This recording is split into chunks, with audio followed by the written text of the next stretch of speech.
Hi, I'm Chirag Soni. I completed my graduation in computer science from Pune University. I joined Imarticus for analytic course and I'm very happy that I made a right decision. I got placed in M technology through Imarticus.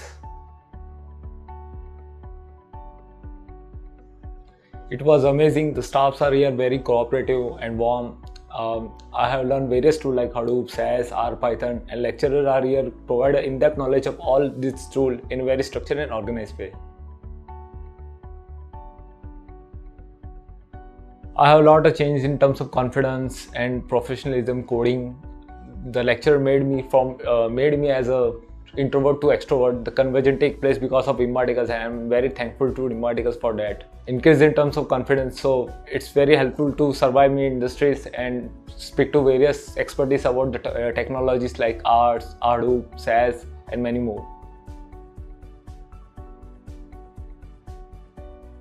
As being a part of Imarticus in analytic course, I'm strongly recommended to join Imarticus for analytic course because the staff here like Arun sir and Sudhanshu, they have great knowledge of their respective tools like Hadoop and SaaS, and the placement sir like Rohan sir is very calm and cooperative person, and he providing lot of opportunity for the interviews in analytic process.